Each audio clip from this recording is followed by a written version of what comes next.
The case hit the station bench with the sound of something that had been set down before.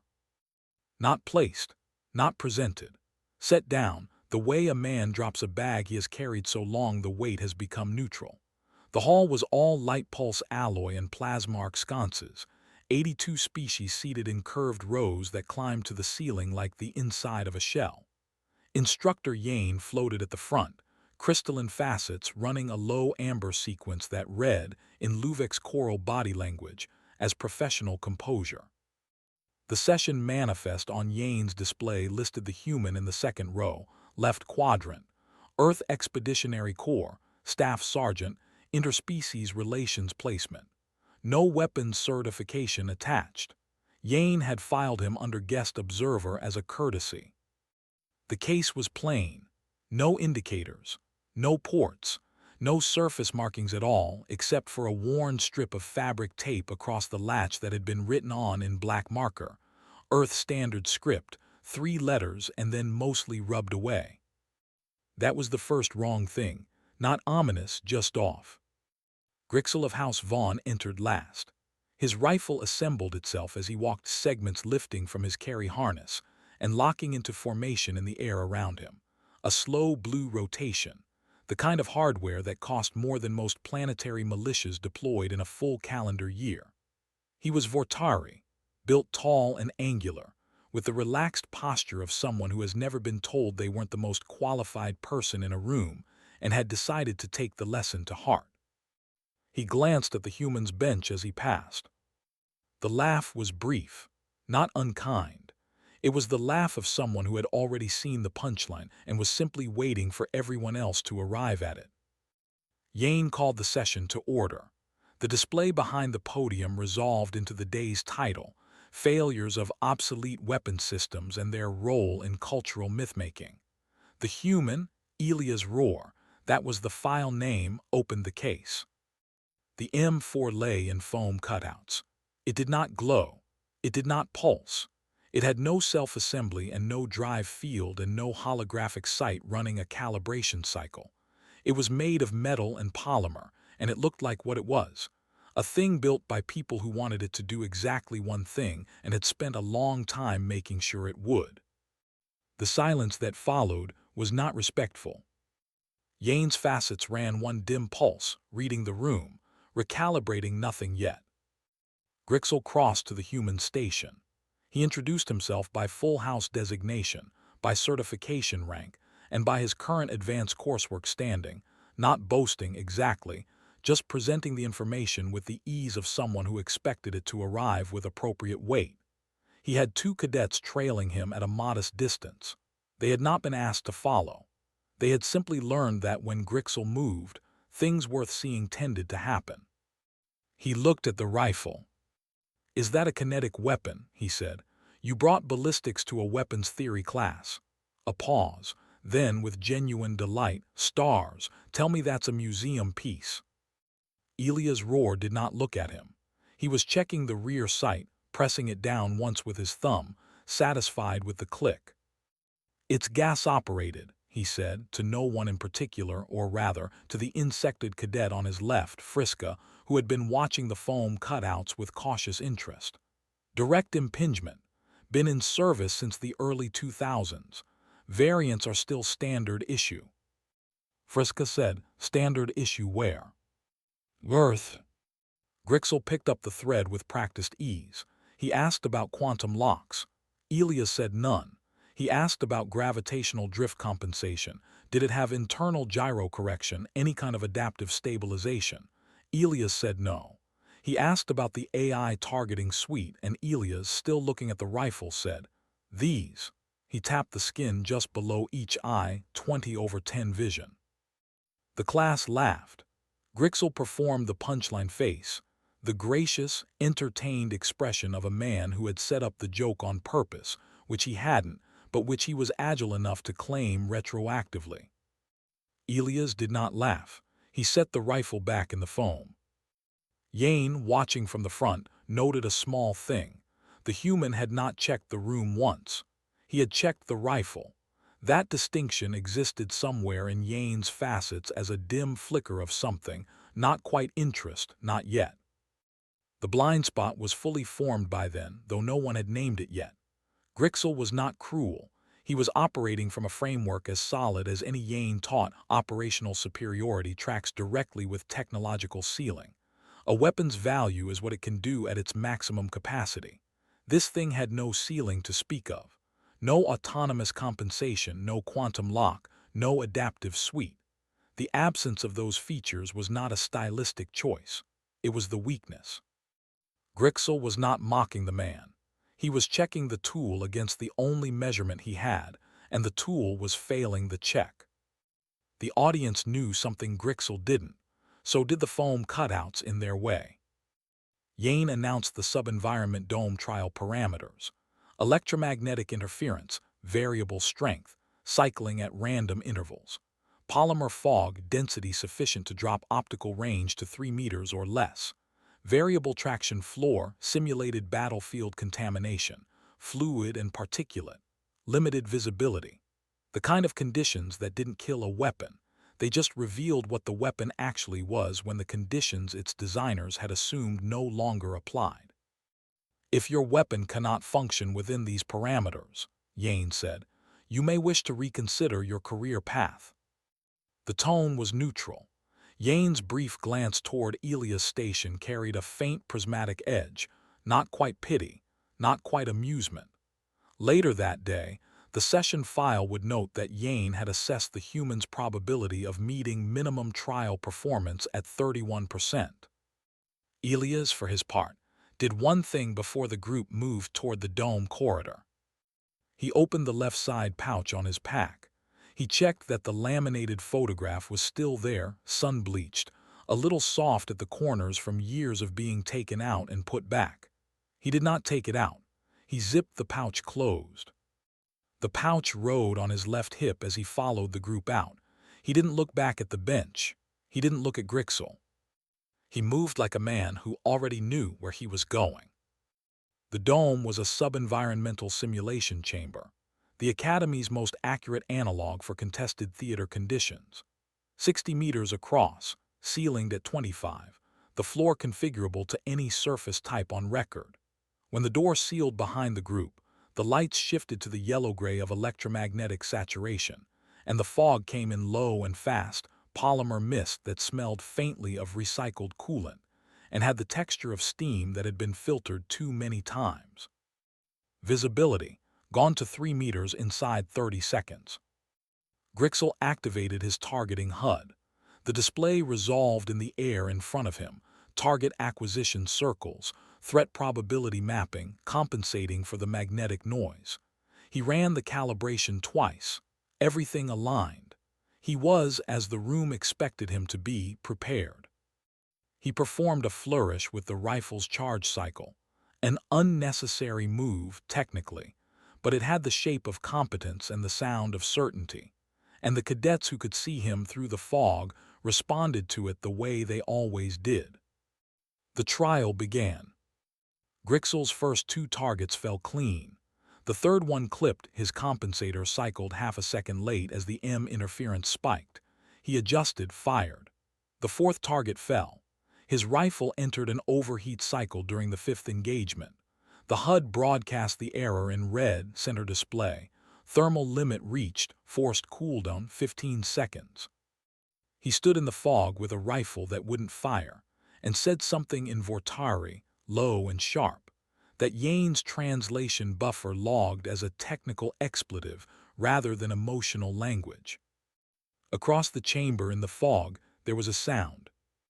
It was rhythmic, a pull, a click, a bang, 3 beats, clear and separate, the way a heartbeat is clear when the room is quiet enough. It repeated, 9 times, not fast, purposeful, each shot placed like a word in a sentence. Then the rack and release of a magazine change. 2 seconds, no light, no sound from any HUD. Then the same rhythm again, once, twice, confirming the chamber. Silence. Yane moved to the target array. 9 of 10 markers confirmed. Impact, center mass, all 9. The one miss was a glancing strike, partial, a moved target, a variance the system logged as within acceptable bounds for limited visibility kinetic fire. 40 seconds total from trial start. Elias came out of the fog from a kneeling position. He was submerged to the knee in simulated battlefield contamination. The floor's fluid layer, thick and gray, had soaked the lower half of his gear through. He ejected the magazine, checked the chamber, ran a quick function check on the receiver and looked at Yane. "Had to cross the floor," he said. "No time to detour still runs." Yane's facets scattered.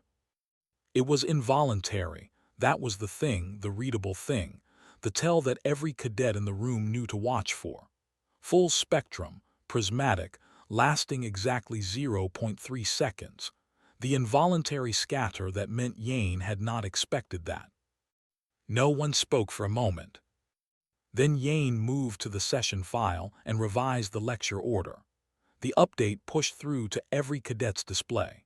The topic for the afternoon session, formerly listed as maintenance cost curves in kinetic versus energy platforms, had been replaced with something new. It now read, "Live demonstration invited." 3 cadets in the back row exchanged looks. One of them turned to look at Elias, who was wringing foam-contaminated fluid from his sleeve, with the mild expression of a man dealing with a minor inconvenience he had dealt with before. Grixel stood at the edge of the fog line, HUD still showing the cooldown timer. He was watching the rifle, not the man, the rifle. He did not yet know what he was watching for, but the condescension had shifted, still present, still structural, into something with a question in it now. And Yane's facets were still not quite steady. This is the moment the invitation changes everything, but the afternoon is still ahead. If you want to know what happened when Elias walked to the front of the lecture hall and put the rifle on the table, keep listening. That part comes next. The lecture hall had been rearranged. Not dramatically, a few rows pushed back. The station bench moved forward so it sat at the center of the teaching floor rather than the second row. Yane had done it between sessions, quietly, without announcing what the change meant. The cadets filed in and found their new positions, and understood that something had shifted in the curriculum without being told what. Elias stood at the front for the first time. He set the rifle on the bench. He did not introduce himself. He did not explain what he was about to do. He picked up the M4, depressed the takedown pins, and separated the upper and lower receivers with the steady, unhurried motion of someone making a cup of tea in an unfamiliar kitchen, familiar enough with the task that the unfamiliar surroundings registered as background. The bolt carrier came out, the charging handle, the buffer spring and the carrier key and the firing pin. He laid each piece on the bench as he named it, in the order it came free, and each name he said was short and plain and pointed at the object. "This jams," he said, holding up the gas tube. "You'll know. It tells you the bolt won't go home clean. There's a specific resistance. You can feel it before it locks." He set it down. "This fails the extractor, the case stays in the chamber, and the rifle tells you that too. Doesn't cycle, clicks empty when it isn't." He laid the extractor beside the gas tube. Every failure mode in this platform is a signal, not a silent seizure. It is built so that a person who can't see in the dark, with one hand, after something bad has already happened, can still tell you what's wrong with it and fix it. Grixel, 4 rows back, had his arms folded. "Your AI dies," Elias said, not to Grixel, to the room. "This keeps going. Your energy core ruptures, this still shoots. No secrets, no overrides. It is a tool, not a partner." He began reassembling. Same order, same pace. The bolt seated with a click that rang clean across the hall. Friska leaned forward in her seat. The orange-scaled alloy cadet had been watching the bench with the expression of someone trying to work out whether to be impressed or confused and landing somewhere in the middle. She asked, "What's the barrel thing underneath?" Elias looked at the underbarrel launcher the way someone looks at a kitchen knife they like. He locked it in place with one practiced click. "Want me to show you?" He looked at Yane. Yane's facets ran a slow, considering pulse, amber, careful, deliberate, then a single nod. Ilias raised the rifle, angled toward the blast shield at the back of the room, and fired. The round arced lazy and heavy across the lecture hall and struck the shield's center mass with a crack that arrived a half-second after the thump of the launcher's sound chasing the impact, catching up, and the shield cracked. Not shattered. Cracked. A seam up the left panel, clean through the composite, the dummy behind it gone to the floor. The silence lasted 3 seconds. Then a cadet in the front row stood up and moved toward the bench without asking permission. Then another. Then a third. Friska was the fourth. She reached out and touched the handguard slowly, as if it might be warm. It wasn't, it was room temperature. It had been fired once. Grixel did not stand, but his arms had come unfolded, and his eyes tracked the rifle the way you watch something cross a room that you expected to be slower. Yane wrote 2 lines in the session file, then deleted one of them and wrote it again more carefully. The Southern Impact Range occupied the lowest tier of the Academy complex, the only outdoor facility, exposed to KHRSV's actual Terminator Band environment rather than a simulation of it. Thin air, real grit, the kind of dry, mineral-edged heat that crept under gear seals and found the gap between a collar and a neck. 43 cadets arrived for the field seminar. Yane had anticipated 14. Ilias set up at the range table without comment. He ran a function check on the M4, laid out 3 spare magazines in a row, and waited while the group sorted itself into observation positions. The platform comparison was the session's structure. Each weapon class put through identical conditions: airborne particulate, active magnetic interference from the range's M array, sustained engagement over distance.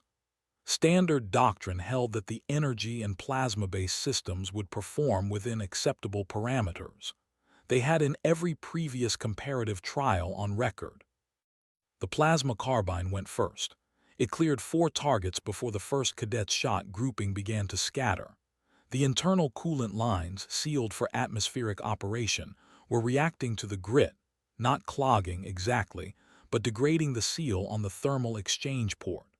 By the 7th target, the grouping had opened to twice the acceptable radius. The cadet running it checked his display, ran a diagnostic, and stepped back. The auto-aim platform went second. A Vortari-manufactured squad rifle with autonomous target acquisition and magnetic compensation gyros. It shot beautifully for 90 seconds. Then the range's M array cycled to its next interference band, and the compensation gyros, which were calibrated to magnetic variance within a specific frequency range, found themselves outside that range. The next 4 shots went wide. Not a little wide, genuinely wide into the berm, scattered. Friska's optical hood failed during her trial. The hood's calibration system lost coherence in the M wash near the ridge. She removed it entirely, blinked in the real air, and looked at Ilias. He opened the accessory pouch and handed her a set of flip-up iron sights, which he temporarily mounted on her platform's rail without a word. She fired 30 rounds. Her grouping was scattered. The iron sights were unfamiliar, the platform's weight distribution not built for them, but every round went downrange. Not one went wide of the target area. She handed the iron sights back with wide eyes. "This doesn't feel like a weapon," she said. "It feels like a hammer, like something you just use." "Exactly." Grixel had been standing at the back of the group. He stepped forward when the other platform trials were finished and asked, in the formal register that meant he was making an official request rather than a casual one, to evaluate cross-species recoil impact on the kinetic platform. Ilias handed him the rifle. Grixel raised it. His grip was technically correct. He had done his reading, or had someone do it for him, but it sat unfamiliar in his hands, nothing about its weight distribution matching any platform he had trained on. He fired 3 rounds. The recoil came back into his shoulder in a rhythm, 3 distinct pushes, each one the same as the last. He lowered the rifle, and stood for a moment in the thin air of the Terminator band. "I assumed the recoil would be destabilizing," he said. "It is rhythmic. It's got character." A pause. "You mean imbalance?" "No, it lets you know what it's doing.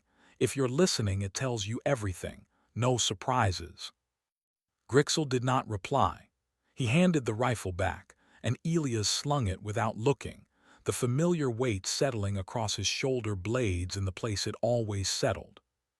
The condescension, present in every prior scene as posture and timing and a particular quality of silence, was gone. Something more careful had taken its place.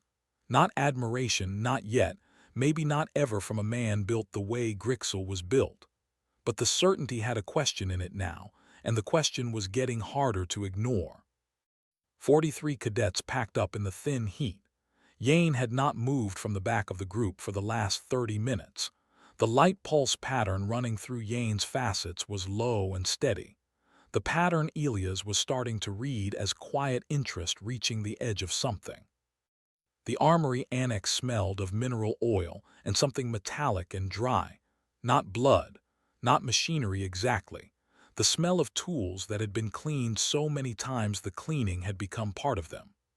Grixel arrived the following morning at 6:15 with a data pad and a multi-tool that had never visibly been used for anything rough. Elias was halfway through the morning reassembly when he heard the door. 20 moving parts, Grixel said, looking at the laid-out components. "That's almost insulting." "Then this'll be quick." Elias walked him through it without ceremony. The bolt assembly, the buffer spring, gas ring tension. Grixel picked up the trigger group with the careful, calibrated grip of someone used to handling quantum assemblies, the kind of delicacy that made sense for a system that could fracture if you torqued the wrong node. "You're not assembling a quantum scanner," Elias said. "Get in there. It's not going to break unless you use a hammer." Grixel's hands slowed, became deliberate. He had brought the data pad because he had expected to observe and record. He had not expected to be handed something and told to work.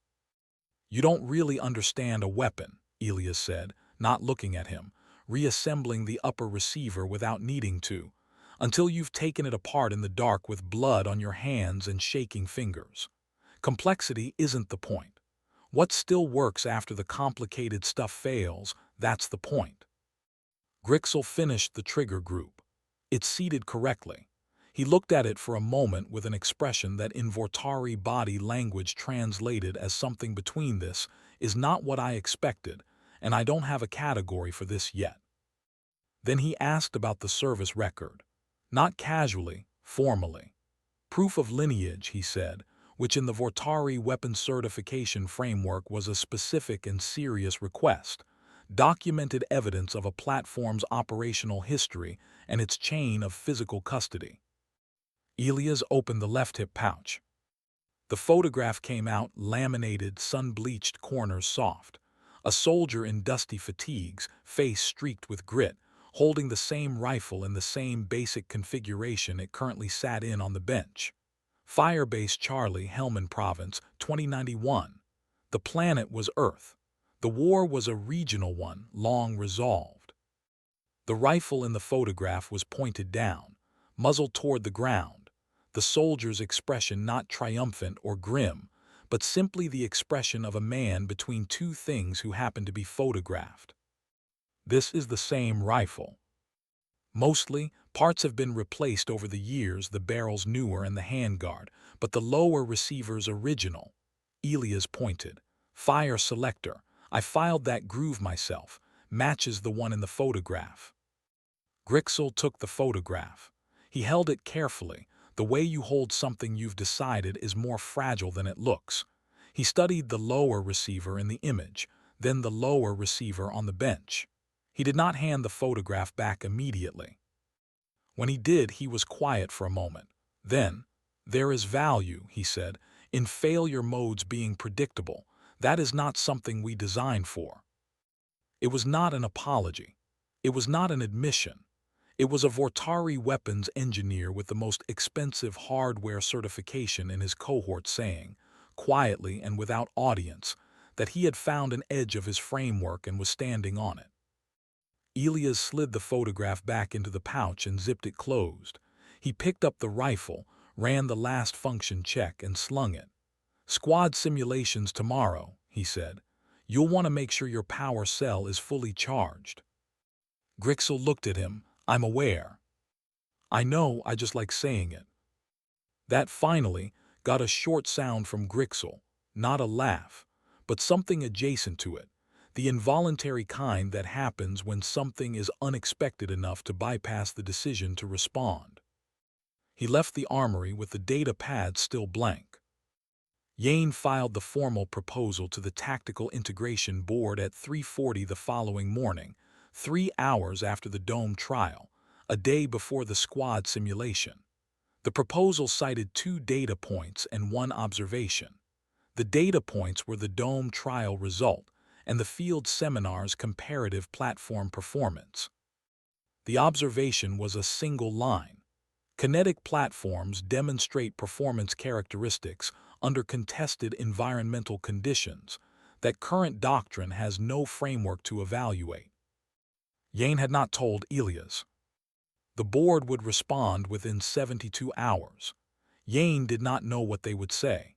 The proposal was not a certainty. It was a flag planted in the record, something that could not be unfiled, in an institution that had not updated its failure mode taxonomy in 60 years. The squad simulation was 12 hours away. Every energy weapon in Squad 4 was fully charged. Every targeting system was calibrated. Every HUD was running its pre-simulation diagnostic cycle, confident in its own readiness in the way that systems with no memory of failure tend to be. Elias' function check took 4 minutes. He loaded 2 magazines. He field-checked the grenade launcher attachment, the same practiced single click, and stowed 6 rounds in the side pouch. The left-hip pouch rode where it always rode. He did not check it this time. He already knew it was there. The simulation door sealed at 600, with a sound like a held breath. Squad 4 stood in the staging corridor, 12 cadets from 8 species, gear checked and recharged, HUDs running green across every display. Elias stood at the back of the formation with the M4 slung, and the grenade launcher locked in place, and 6 rounds in the side pouch, and nothing running green, because nothing he carried needed to tell him it was ready. Yane read the parameters from the threshold. Monsoon-equivalent precipitation, full electromagnetic interference cycling through 9 frequency bands on a randomized schedule, 5-hour endurance window. All objectives must be met before the timer expired. The final objective, a reinforced target with active kinetic absorption shielding, mid-tier mercenary specification, would be accessible only after all prior objectives were cleared. No one looked at Elias' rifle, not this time. They were past that. The first hour was clean. Squad 4 moved through the simulation's opening terrain, broken ground, synthetic rain that came in sideways and smelled of ozone and wet polymer, visibility cut to 10 meters by the weather and the M-wash. The sniper's energy rifle took 4 targets from elevation without a miss. Friska's squad carbine ran a tight grouping through the first engagement. The formation held. Elias moved with them and did not shoot. There was nothing yet that required it. He kept his position in the formation, checked his footing on the wet ground, and watched the HUD cycling on the cadets ahead of him. All green, all confident, all showing the M interference as a managed variable rather than a threat. Hour 2, the M array cycled to its 4th frequency band. It wasn't the worst band that came later, but it was enough. The sniper's energy rifle lost internal wiring coherence somewhere in the second engagement. Not catastrophically, it didn't fail dramatically or announce itself with an error tone. It simply stopped cycling. The cadet shook it, ran the diagnostic, got a yellow indicator instead of green, and stepped back from the line. 1 rifle down. Friska's optical hood failed 20 minutes later. The M-wash near the second ridge had the same effect it had had on the impact range. Only this time there was no accessory pouch to borrow from. Elia's had the iron sights and they were already mounted. She pulled the hood entirely, blinked in the synthetic rain, and kept moving. Her grouping opened up without the calibration assist, but she stayed in the formation and she stayed on target. The formation adapted. Hand signals replaced the radio net when the suit's communication arrays began losing coherence. Friska pulled a compass from her chest pouch, physical, no battery, and navigated the third objective by terrain association. Two cadets who had never used dead reckoning navigation in a live exercise did it now because there was no alternative. The M4 ran every check, every round, without comment. By hour 3, Squad 4 had cleared 4 of 6 objectives. The rain had not stopped. The M interference had cycled through 6 of 9 bands.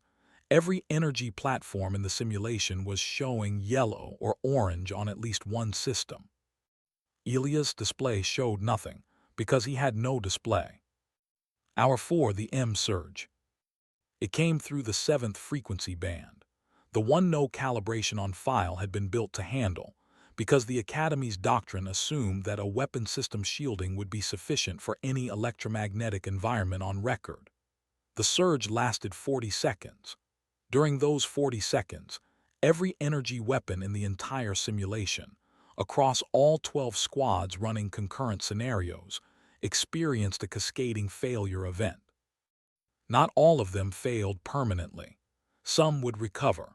But in those 40 seconds, and in the minutes immediately after as systems attempted to reboot, every squad in the simulation was holding hardware that would not fire.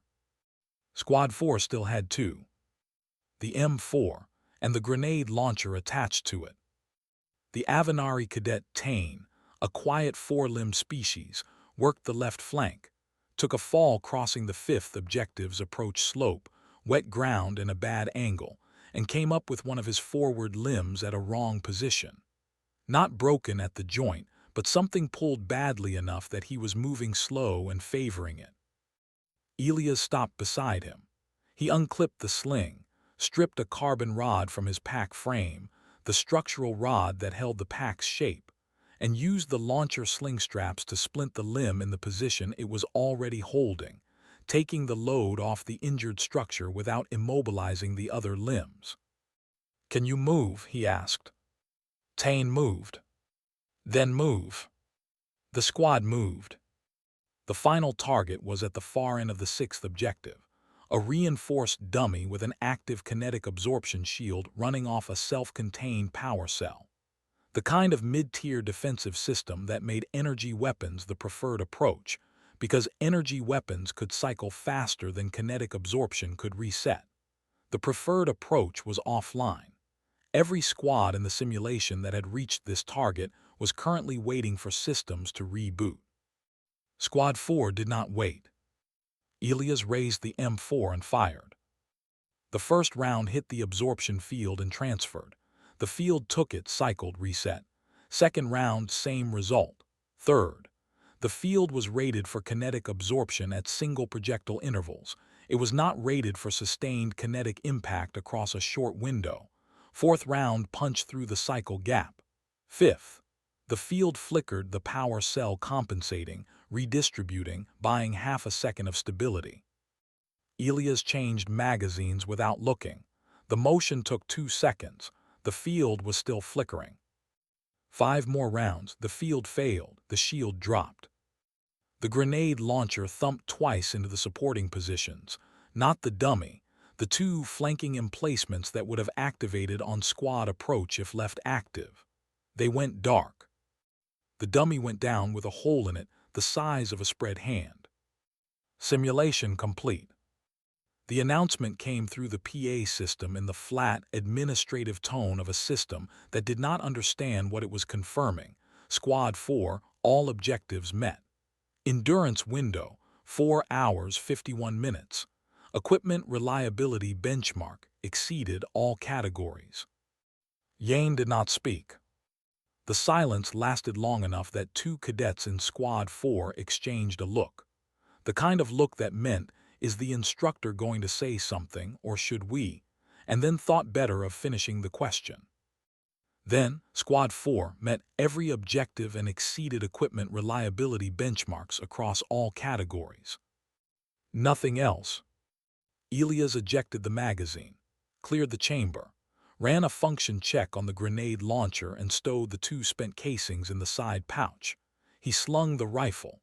He did not look at Grixel, who was standing 12 feet away with his energy rifle in his hand, recovered now, green indicators back, having watched the final target go down while his own platform was in the process of rebooting. He did not look at Yane. He ran the function check on the grenade launcher a second time, the way a person checks a door they know is locked. The debrief assembled in the simulation staging corridor while the rain system cycled down. Cadets came forward, not to Elias, to the rifle. 2 of them crouched to look at the grenade launcher attachment. Friska already had her data pad out. She had been building her logistics proposal since the Dome trial, and the squad simulation had given her the last column of data she needed. She asked if she could send the draft to Elias for review. "Sure," he said. Someone near the back asked, without directing it at anyone in particular, "Can Earth make more of these?" Elias kept walking, boots clanking on the staging corridor's metal floor, rifle slung, pack riding square on his shoulders, and didn't answer. He didn't turn around. The question answered itself. Grixel stood at the edge of the group. He had not come forward to look at the rifle with the others. He was holding something in both hands, carefully, a component, a receiver of some kind, held the way you hold something you've just finished making. He waited until the crowd thinned. Then he stepped forward. Grixel set the thing on the bench. It was a receiver. Zarnatha standard materials, lighter than the M4's aluminum alloy, the surface finish tighter, the machining cleaner than anything Elias had handled outside of a precision shop. The action geometry was unmistakable. Same dimensions, same basic architecture, adjusted gas block, tighter tolerances on the bolt carrier, a modified buffer system that would absorb the recoil rhythm without losing it. He had kept the rhythm. That was the part that mattered. "I improved it," Grixel said. Elias picked it up. He turned it over. He ran his thumb along the fire selector channel, smooth, no groove, and looked at the underside of the receiver where the serial stamp would go on an Earth pattern platform. "Just don't forget where it came from," he said, and handed it back. Grixel took it. He held it with both hands, the way he had held the photograph in the armory. He nodded once, a short, deliberate motion that in Vortari body language was not a casual acknowledgement. It was a formal one. "I won't." Elias nodded back and turned toward the corridor. His boots clanked steady on the metal floor. He did not look back. A corner of his mouth moved slightly as he walked. He caught it, kept walking. 2 days later, Friska sent her logistics proposal. It ran to 11 pages and cited the Dome trial, the field seminar, and the squad simulation in sequence. The conclusion section recommended a phased procurement of Earth pattern kinetic platforms for 12 planetary militia systems that currently had no equipment rated for high-M contested environments. She had attached the comparative failure data as an appendix. It was thorough. It was also in the quiet arithmetic of ZIPA doctrine, a document that had no official category to be filed under. Yane received a copy, read it twice, filed it under supplementary evidence of platform evaluation in the same folder where the Dome trial results already sat. The Tactical Integration Board responded to Yane's proposal on the 3rd morning. The response was 3 paragraphs. The first paragraph acknowledged receipt. The second paragraph noted that the proposal raised questions about the Academy's current failure mode taxonomy that would require further review. The third paragraph scheduled a formal session. The scheduling notice arrived in the same message block as the board's standard curriculum review calendar. It sat between a proposal about updated plasma cell safety protocols and a request to rename one of the simulation chambers. Yane read all 3 items, then read the scheduling notice again. Then began writing the session report. The annex office was quiet at that hour, the kind of quiet that comes from being on the Academy's night cycle, when the plasma arc sconces in the corridors dimmed to maintenance level, and the only sound was the faint hum of the simulation chambers recycling their atmospheres for the next day's trials. Yane's facets ran low in the dim light, amber slow, deliberate. The session report cursor sat at the top of the entry field. Platform, Earth Expeditionary Corps M4 Carbine, variant designation ECHEMK-7. The designation had taken some time to confirm. The Academy's weapons registry had no entry for it under kinetic platforms. Yane had searched the pre-interstellar contact archive, the historical records that ZIPA maintained mostly as institutional background, and found it there. Manufacture records going back further than Yane had anticipated. Operational records going back further still. Yane wrote the next line. Service record, 130 years continuous, unbroken. The number sat in the field. Yane looked at it, read it again. It did not change. 0 autonomous systems, 0 AI compensation, 0 self-maintenance capability, 130 years of unbroken operational service. The Academy's most advanced energy platform, Grixel's model, the one that had assembled itself in the air as he walked into the lecture hall, had a service record of 11 years. Yane did not write that comparison in the report.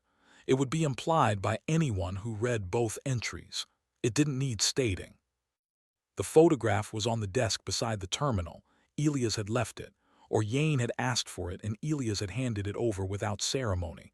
The transaction lost now in the administrative blur of the 2 days since the simulation. It was categorized under supplementary evidence, long-term platform reliability. The soldier in the image was not identified by name. He was listed as Firebase Charlie, Helmand Province, 2091, pre-interstellar contact era. The lower receiver in the photograph was the same lower receiver that had cleared 9 of 10 targets in the Dome trial. That had absorbed battlefield contamination to the knee and kept running. That had taken the final reinforced target, while 12 squads worth of energy platforms were waiting for systems to reboot. Yane wrote the note for the tactical integration board. It was 1 line. It would go into the record that the board session would open with, and it would sit in the curriculum file for however long ZIPA existed, which, given that the Academy had been operating continuously for longer than most member species had possessed interstellar travel, was likely to be a considerable while. Yane's facets ran one slow pulse, then stopped, then a second one. The hand was still. The report cursor blinked. Preet whist. Yane reached for the thermos at the corner of the desk, poured a half measure into the cup, did not drink it, set it down. The board session would convene in 72 hours. The curriculum note would be read aloud at the opening of that session, into the official record of the Zarnathi Interstellar Peacekeeping Academy, before 82 member species representatives. Yane filed the report. The cursor moved to the final field, the note for the curriculum file. 1 line, 20 words. Earth's oldest standard-issue platform outlasted every system we brought. The curriculum will reflect this. The report filed at 2:19. Yane closed the terminal and sat in the dim annex for a moment, facets low, the hum of the simulation chambers the only sound. In the morning, Elias would be on the transit shuttle back to his posting. He had a connecting flight through the Ka Tresvane terminal, and then a 6-hour run on a courier vessel to the EEC staging station, where his unit was currently between deployments. He had already packed. The hard case was latched, the fabric tape strip on the latch still mostly rubbed away, the 3 letters underneath still just legible if you looked in the right light. The left hip pouch was zipped. The photograph was in Yane's supplementary evidence file, logged and categorized, where it would remain as long as the file remained, which, given that it had just been attached to a formal proposal to the Tactical Integration Board of an 82-species peacekeeping institution, was going to be for a long time. The original lower receiver of the M4 carbine, manufactured in the early 2000s, was in the hard case. It would be on the shuttle in the morning. It would go back to the staging station and then back into service, because that was what it did and had been doing for 130 years without interruption. Grixel's prototype receiver was in the Armory Annex, logged, catalogued, and tagged for further development review. The groove on the fire selector was smooth. He had not filed one. He would eventually, or he wouldn't. That was his to decide. Yane did not move for a long moment. Then involuntary, brief full spectrum, lasting exactly 0.3 seconds, the facets scattered. Prismatic light crossed the empty annex. It touched the thermos, the terminal screen, the edge of the desk where the photograph had been. It resolved. It was gone. No one saw it. Yane did not correct for it. The report had already filed.